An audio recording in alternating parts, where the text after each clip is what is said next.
You launch the same game again, although you already know how tonight will feel. The menu loads, the music starts, and your hands follow a familiar routine. You complete several daily tasks, collect the rewards, and close the game unsatisfied. Nothing was especially fun, surprising, or memorable, yet tomorrow you will probably return. This creates a strange question. Why do we keep playing games we no longer enjoy? Enjoyment is only one reason people repeat an activity. Sometimes a game stops being entertainment and becomes a system you maintain. You are no longer playing an adventure, you are servicing an account. Wanting to launch a game is not always wanting to play it. You may want the reward, routine, progress, or relief instead. The brain learns familiar cues after the original excitement disappears.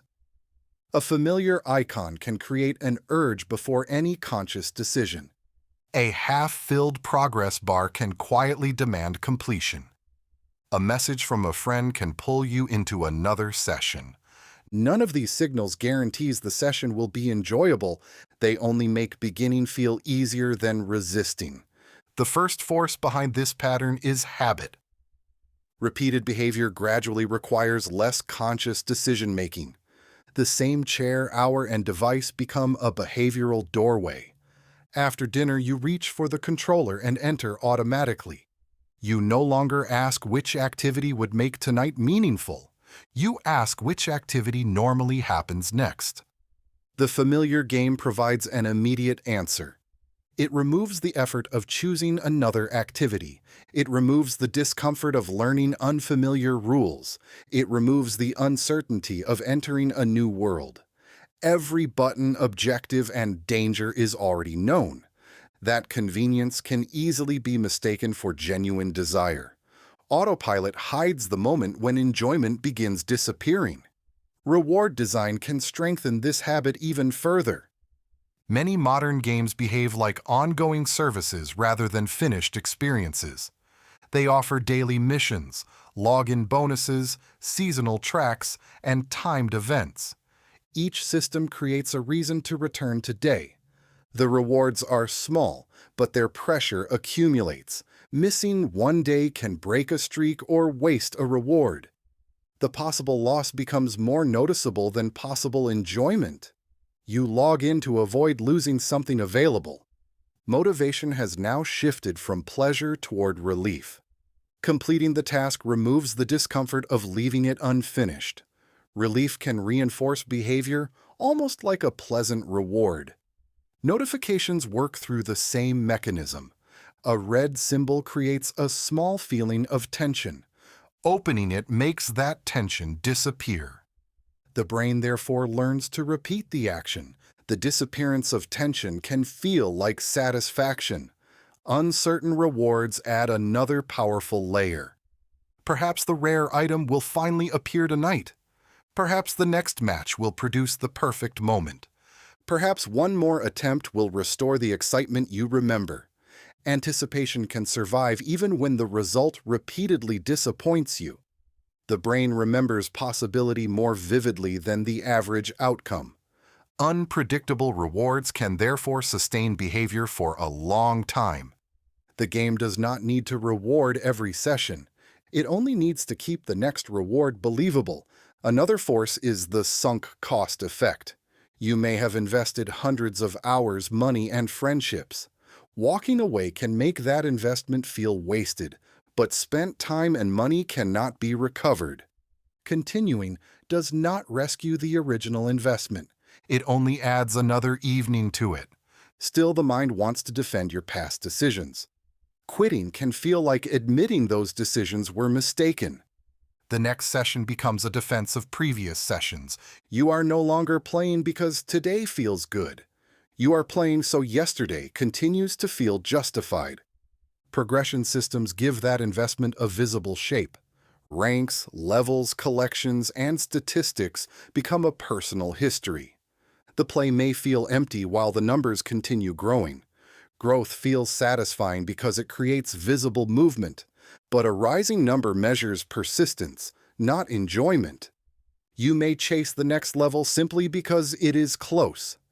Then another progress bar creates another unfinished obligation. The player slowly becomes an employee of the account. The game resembles a second job with imaginary wages. Fear of missing out turns maintenance into urgency. Limited events suggest an opportunity will disappear forever. Battle passes place rewards behind expiration dates. Seasonal challenges attach clocks to voluntary activities. The message is simple: participate now or lose access. Scarcity makes ordinary rewards feel unusually valuable. It also gives the game's schedule control over your time. When one event ends, another quickly replaces it. The finish line moves before you can evaluate the race. Social pressure can make the pattern even deeper. Online games are also places where relationships happen. A guild, team, or friend group may gather every evening. Leaving the game can feel like leaving the group. The mechanics may feel boring while the belonging remains valuable. The mind confuses attachment to people with attachment to software. You tolerate repetitive activities as the price of connection. Sometimes the group depends on your role or attendance. A casual invitation gradually becomes a social obligation. Skipping entertainment now feels like disappointing real people. The game may also become part of your identity. You stop saying you play it and become its player. Stepping away threatens the story you tell about yourself. Criticism of the game can even feel personal, but an identity built around a hobby can survive a pause. A familiar game can also become an emotional shelter. After a chaotic day, predictable objectives feel calming. The game provides clear goals and immediate evidence of competence. Escaping into that structure is not automatically unhealthy. The problem begins when relief completely replaces enjoyment. The session no longer restores you, it only numbs you. You close the game tired but launch it again tomorrow. Alternative feelings and activities simply seem harder. Boredom, loneliness, anxiety, and uncertainty make familiarity feel safe. The game becomes a waiting room instead of a destination. You remain because you do not know where else to go. Nostalgia can keep this loop alive as well. You may be chasing the feeling of the first weeks. Back then, discovery was dense and every system contained surprises. Later, the same world becomes optimized and predictable. You know the efficient routes, strategies, and likely rewards.